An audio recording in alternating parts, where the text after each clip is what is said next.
Welcome to the Crime Survivor Speak podcast. My name is Aswad Thomas. I'm the National Director of Crime Survivor Safety and Justice. We are now a national network of over 200,000 victims of crime across the country.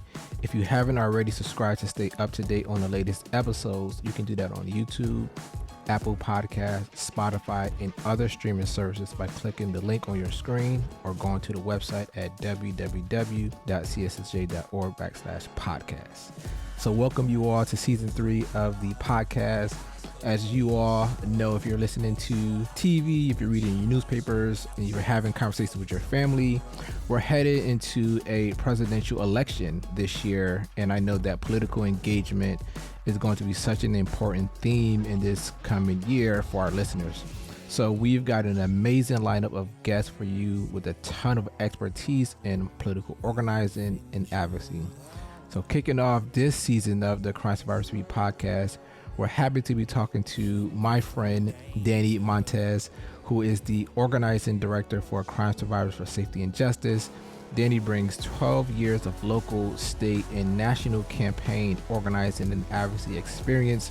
He was living in California, and now he's based in Denver, Colorado. Danny frequently works with the CSSJ chapters and members to activate them in organizing and policy campaigns. Danny, thanks so much for being here today. Yes, thank you, Aswad. I'm excited to be here. Awesome, good. So let's get right into it. So Danny, you bring a lot of experience organizing advocacy, bringing together communities. Can you share some pivotal moments or experiences in your life that inspire you to become involved in political advocacy, particularly in the space of criminal justice and public safety reform? Yeah, absolutely.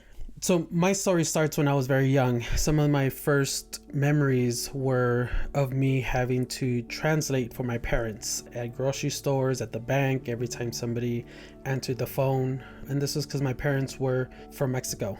They came to the United States. I'm a proud son of immigrants. And one of the things that I realized very early on is how much people like me and my family were treated as the other.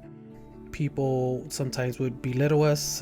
Sometimes people would treat us unfairly because of how we look like, how we spoke.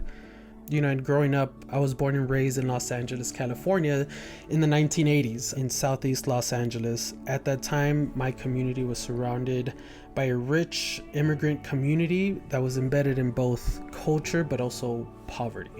At a very young age, I wanted to make sure that I had some extra cash in my pocket.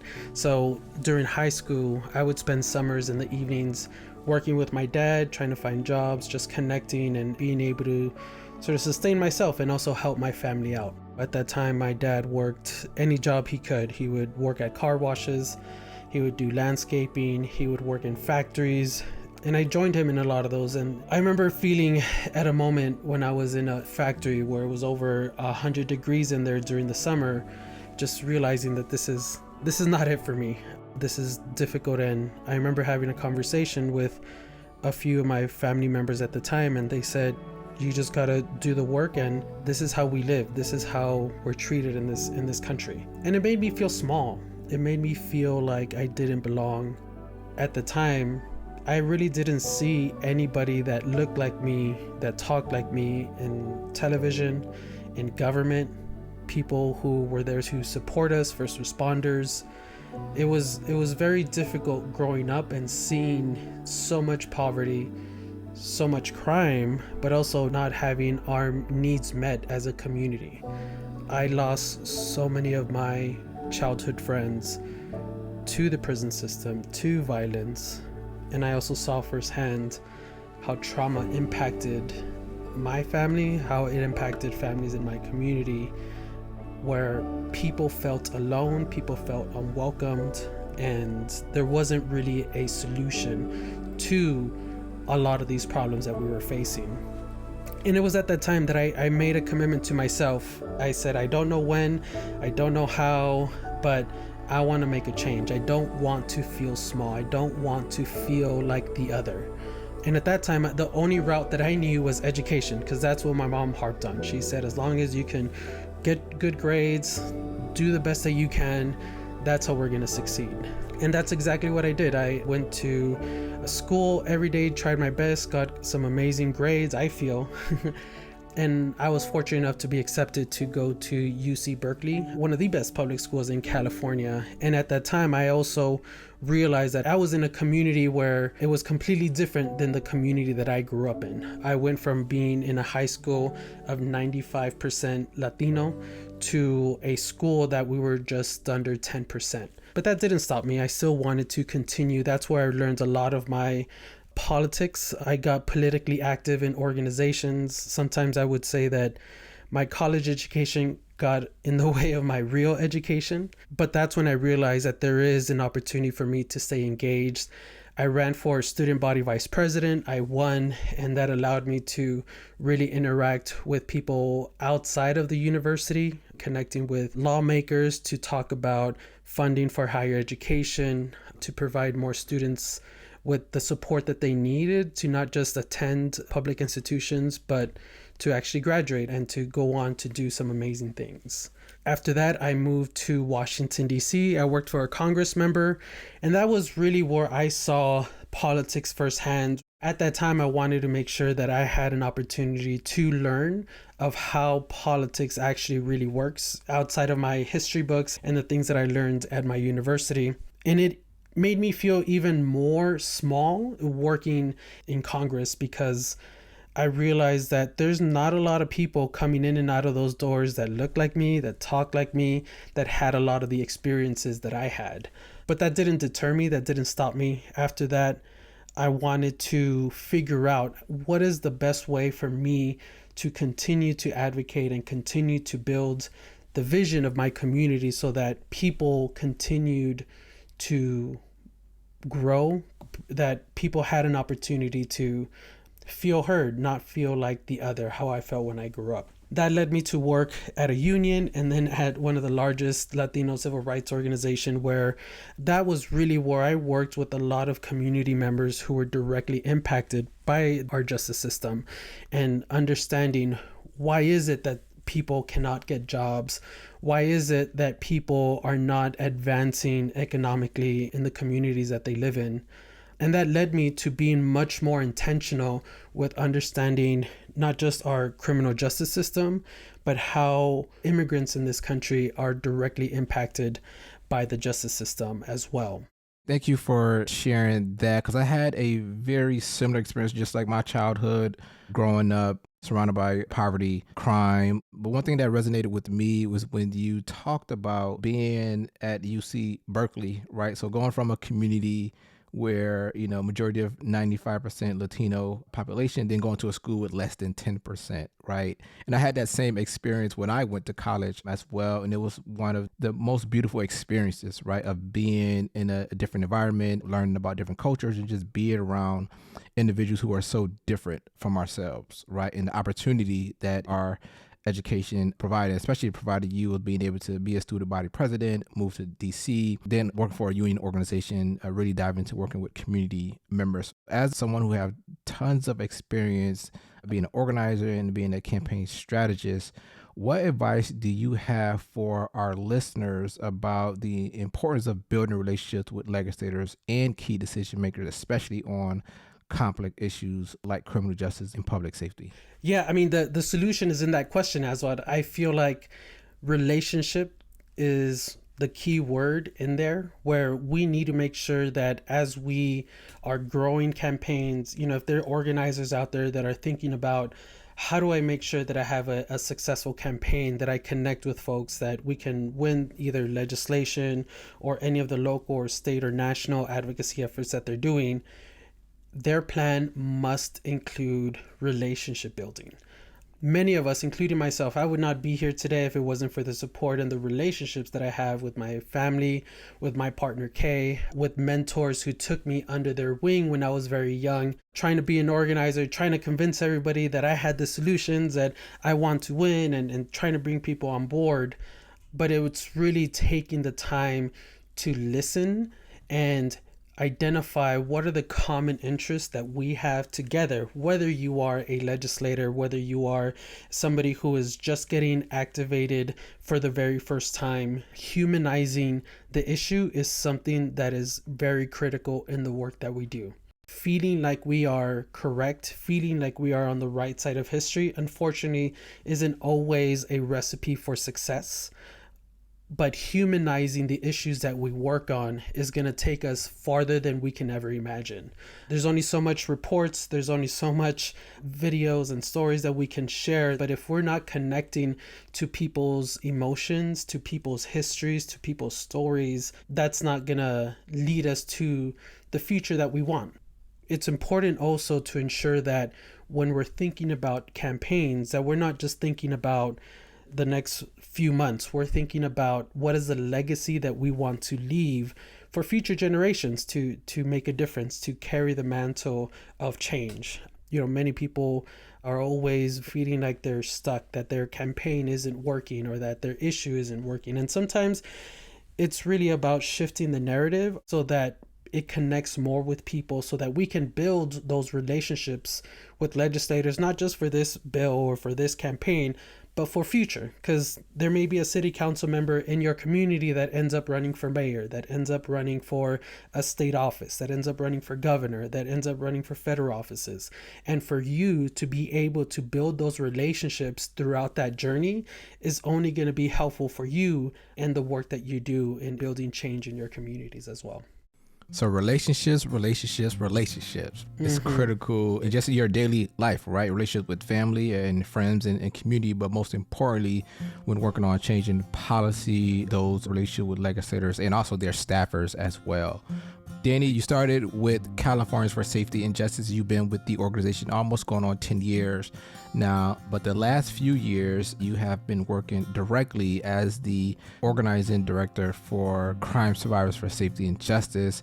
And as an organizer yourself, supporting local survivor leaders is crucial to energizing and sustaining efforts around policy change.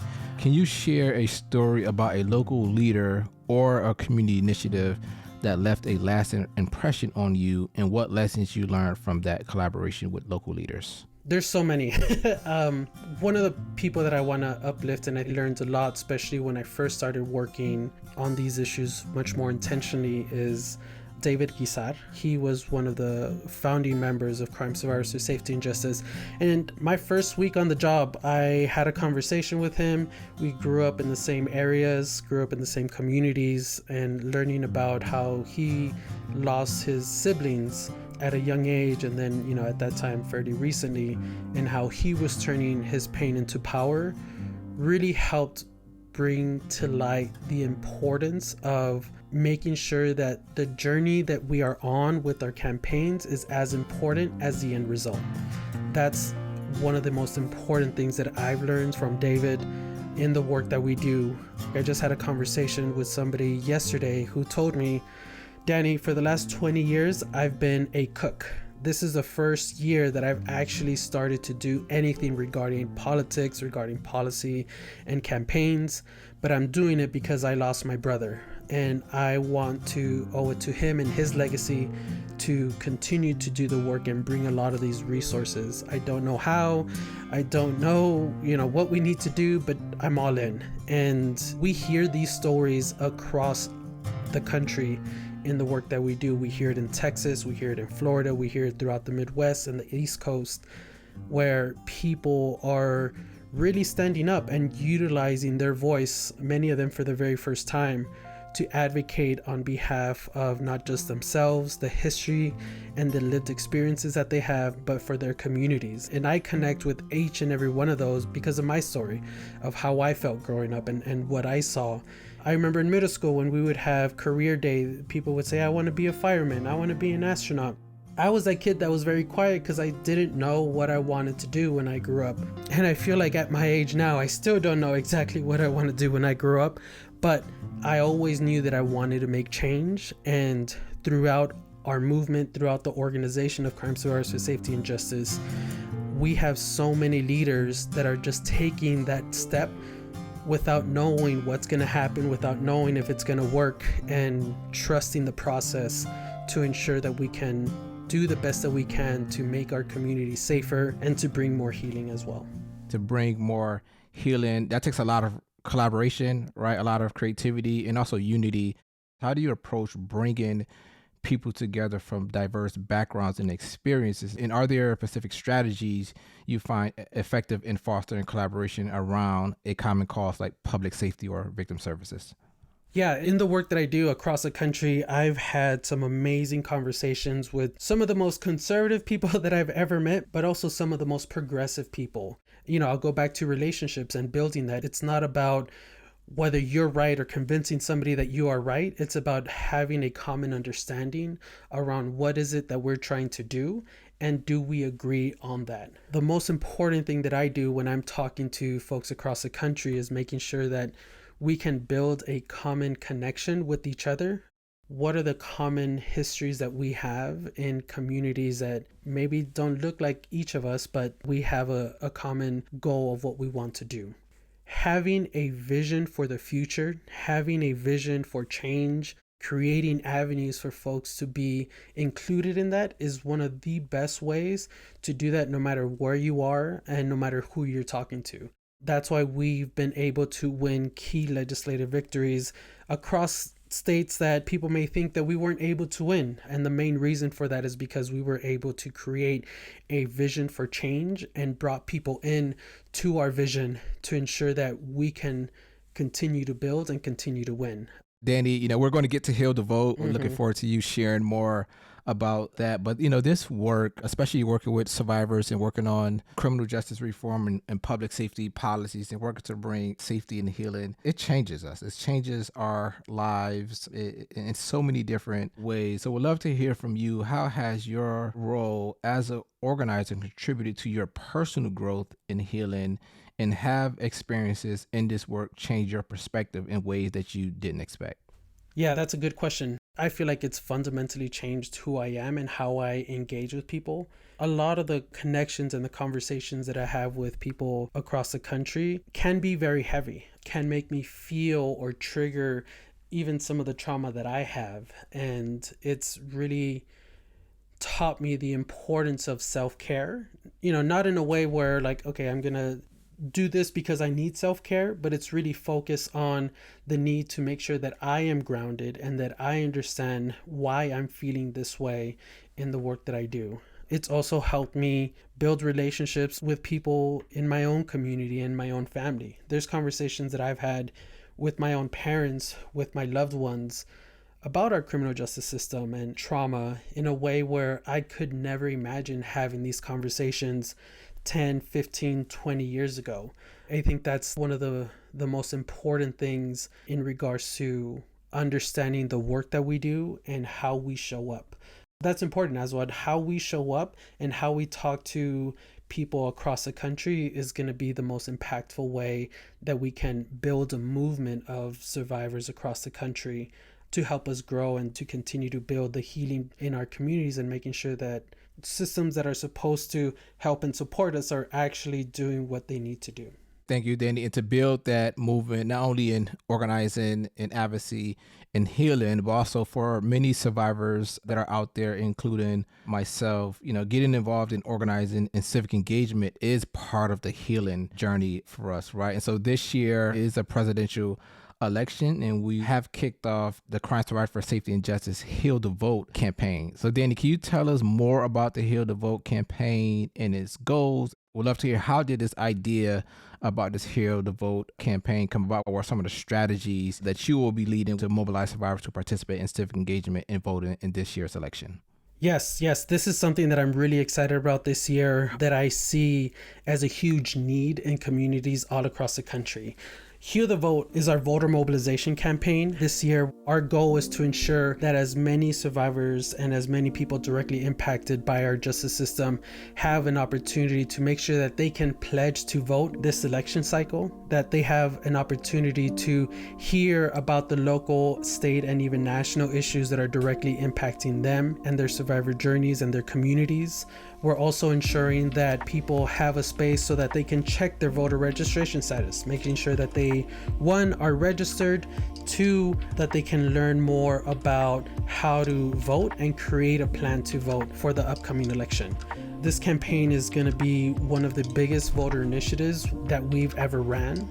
And it really sparked a few years ago as to why this space was needed. We launched Heal the Vote 4 years ago. It was during the COVID pandemic where there was a lot of states who were thinking about how do we make sure that people across the country have an opportunity to vote, knowing that there was a global pandemic at that time.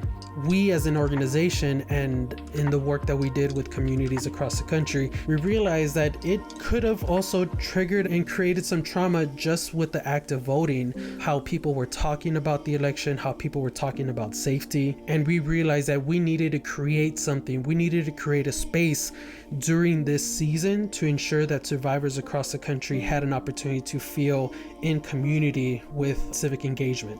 We created a space for survivors to have an opportunity to be connected to our work, but also to ensure that they had all the tools and all the information needed to make an informed decision during that election cycle.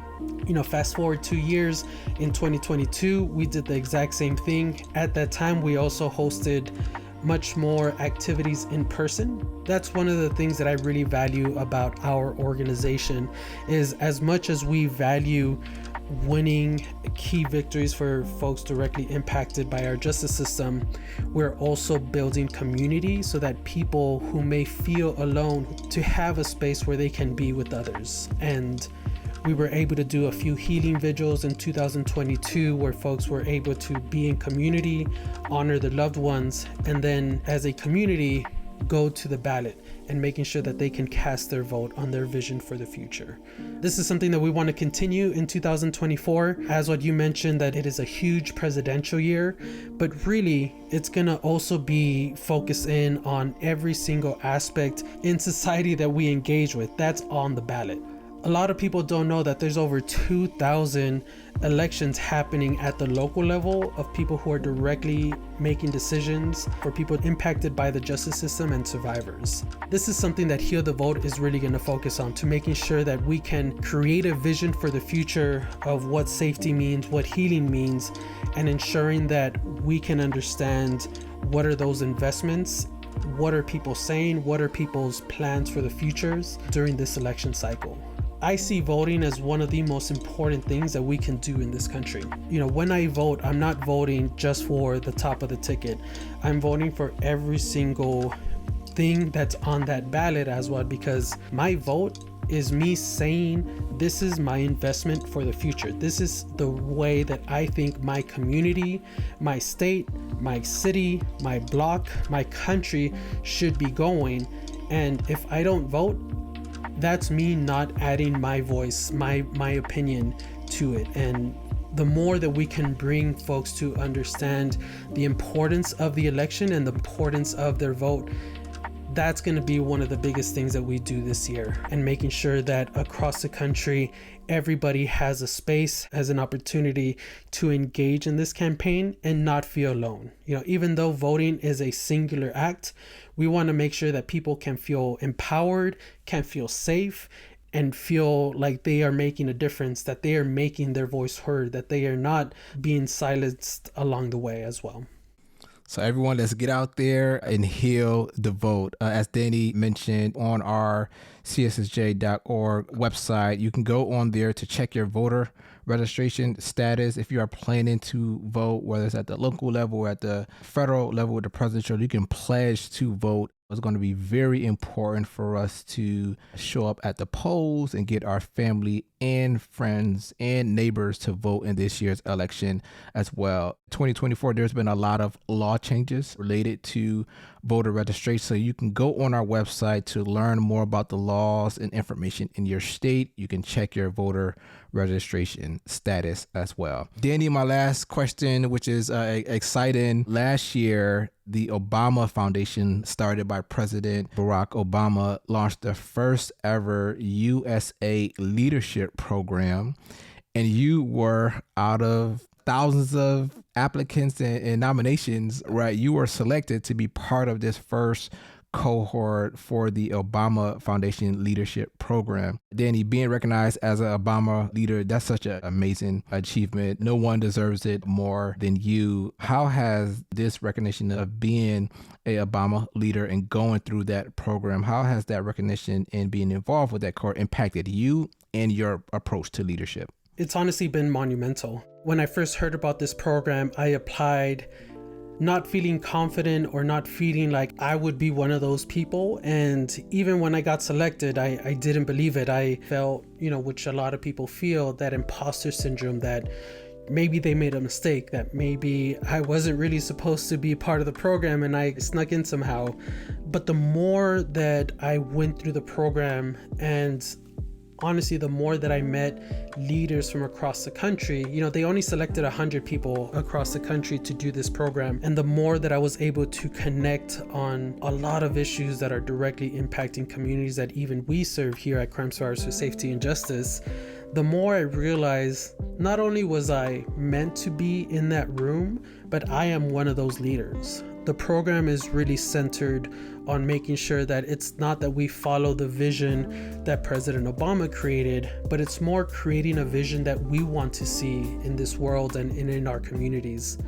And it taught me a lot about my own leadership, about how I show up, the power of compassion, the power of being able to be in the room and making some of those hard decisions with having a bigger picture in mind. And if anything, it created a huge network, not just for me, but in the work that we do. It created an avenue for us to be able to talk about things much more comprehensively. Not only did I create friends for life, but I'm able to really engage in a way where I can look back and look at, my young self when I felt belittled or when I felt like the other, that I'm actually in a space and I'm actually a leader in the work that we do.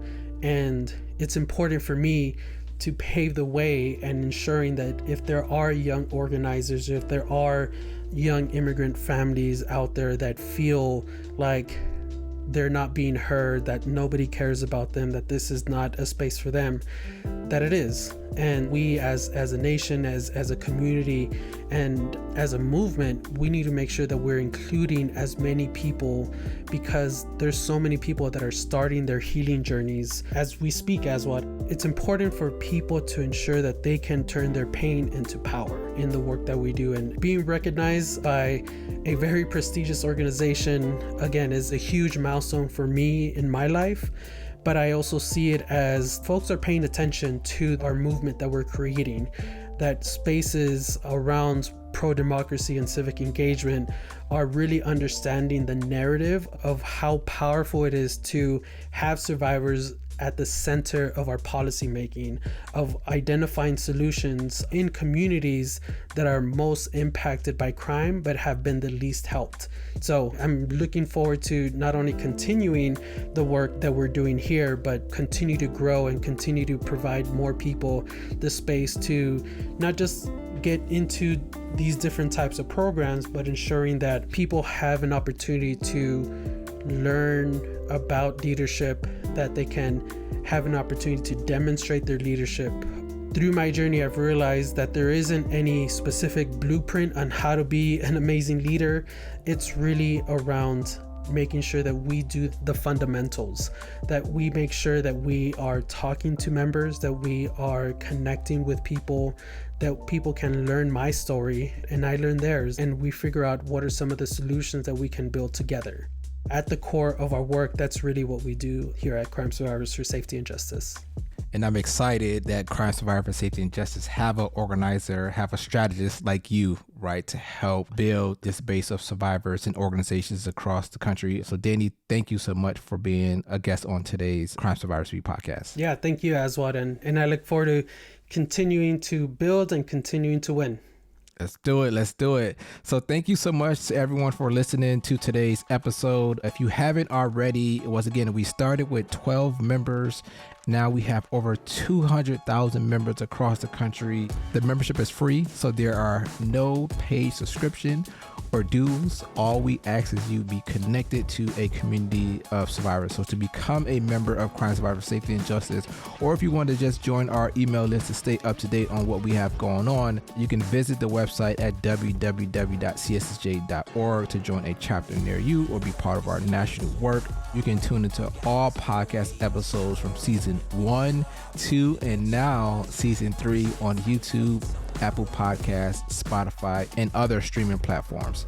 We are healing through action, and at Crime Survivor Safety and Justice, we know through organizing, through changing laws, and telling our stories that when survivors speak, change happens. Thank you all so much for listening to today's episode, and we'll talk to you soon.